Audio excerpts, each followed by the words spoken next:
ಅಕ್ಕಿ ಮಾರಿದ್ರೆ ಕಾರ್ಡ್ ರದ್ದು.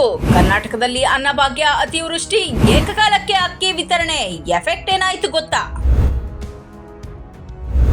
ಬಿಪಿಎಲ್ ಪಡಿತರ ಚೀಟಿದಾರರಿಗೆ ಉಚಿತವಾಗಿ ಫೆಬ್ರವರಿ ಮಾರ್ಚ್ ತಿಂಗಳ ಅಕ್ಕಿಯನ್ನು ಏಕಕಾಲಕ್ಕೆ ನೀಡಿರುವುದರಿಂದ ಹಲವರ ಮನೆಗಳಲ್ಲಿ ಅರ್ಧ ಟನ್ 1 ಟನ್ ಅಕ್ಕಿ ಸಂಗ್ರಹಗೊಂಡಿದೆ.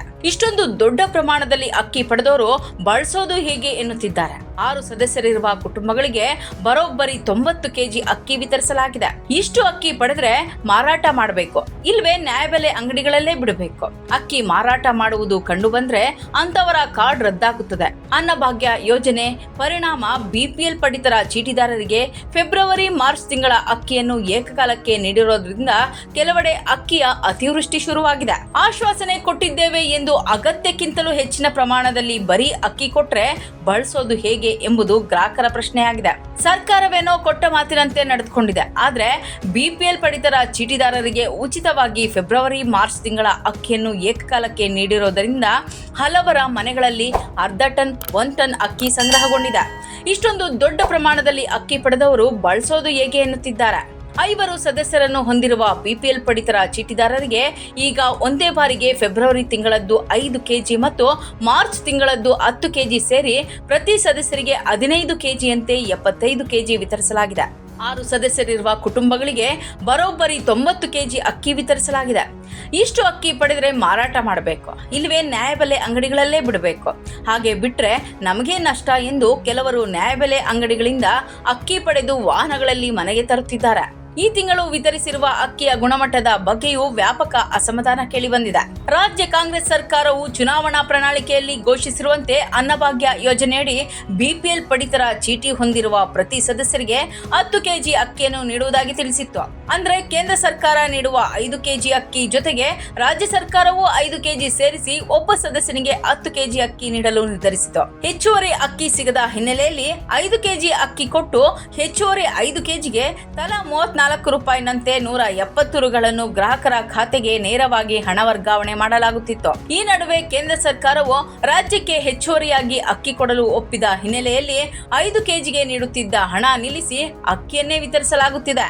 ಬಿಪಿಎಲ್, ಅಂತ್ಯೋದಯ ಸೇರಿದಂತೆ ರಾಜ್ಯದಲ್ಲಿ 1.28 ಕೋಟಿ ಕಾರ್ಡ್ಗಳಿವೆ. 4.43 ಕೋಟಿ ಫಲಾನುಭವಿಗಳಿದ್ದಾರೆ. ಈ ಹಿಂದೆ 5 ಕೆಜಿ ಅಕ್ಕಿ ವಿತರಿಸುವಾಗ 2.17 ಲಕ್ಷ ಮೆಟ್ರಿಕ್ ಟನ್ ಅಕ್ಕಿ ಬೇಕಾಗಿತ್ತು. ಈ ಬಾರಿ ಒಟ್ಟಾರೆ 15 ಕೆಜಿ ವಿತರಿಸಬೇಕಿರುವುದರಿಂದ ಒಟ್ಟಾರೆ 6.51 ಲಕ್ಷ ಮೆಟ್ರಿಕ್ ಟನ್ ಅಕ್ಕಿ ಬೇಕಾಗಿದೆ.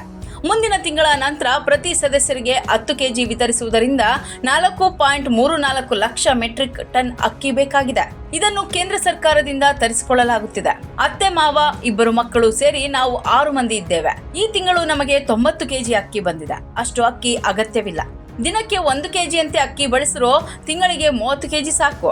ಇನ್ನು 50 ರಿಂದ 55 ಕೆಜಿ ಉಳಿಯುತ್ತೆ. ಅದನ್ನು ಸಂಗ್ರಹಿಸಿಟ್ಟರೂ ಹುಳು ಬೀಳುತ್ತದೆ.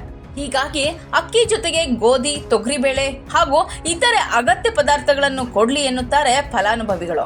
ಸರ್ಕಾರದ ಆದೇಶದಂತೆ ಪ್ರತಿ ಸದಸ್ಯರಿಗೆ 10 ಕೆಜಿ ಅಕ್ಕಿಯನ್ನು ಮಾರ್ಚ್ ತಿಂಗಳಿಂದ ವಿತರಿಸಲಾಗುತ್ತಿದೆ. ಫೆಬ್ರವರಿ ತಿಂಗಳಲ್ಲಿ ಹಲವೆಡೆ ಅಕ್ಕಿ ವಿತರಿಸಲಿಲ್ಲ. ಹೀಗಾಗಿ ಅದನ್ನೂ ಸೇರಿಸಿ ಪ್ರತಿ ಸದಸ್ಯರಿಗೆ 15 ಕೆಜಿ ಅಕ್ಕಿ ವಿತರಿಸಲಾಗಿದೆ.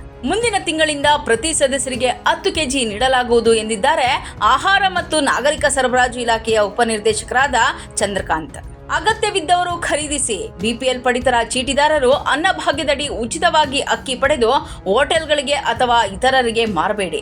ಹಾಗೊಂದು ವೇಳೆ ನಿಮಗೆ ಅಗತ್ಯವಿಲ್ಲ ಎನ್ನುವುದಾದ್ರೆ ಖರೀದಿಸಬೇಡಿ. ಅದು ಸರ್ಕಾರಕ್ಕೆ ಉಳಿಯುತ್ತೆ, ಹಸಿದವರಿಗೆ ತಲುಪುತ್ತೆ.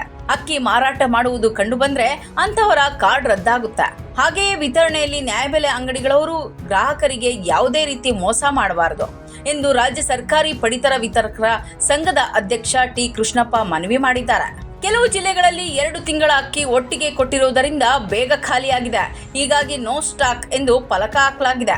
ಮಾರ್ಚ್ ಅಂತ್ಯದವರೆಗೆ ವಿತರಣೆ ಮಾಡುವುದರಿಂದ ಹಂತವಾಗಿ ವಿತರಣೆಯಾಗಲಿದೆ. ಹಾಗಾಗಿ ಯಾರು ಆತಂಕ ಪಡಬೇಡಿ ಎಂದು ಇಲಾಖಾ ಅಧಿಕಾರಿಗಳು ತಿಳಿಸಿದ್ದಾರೆ.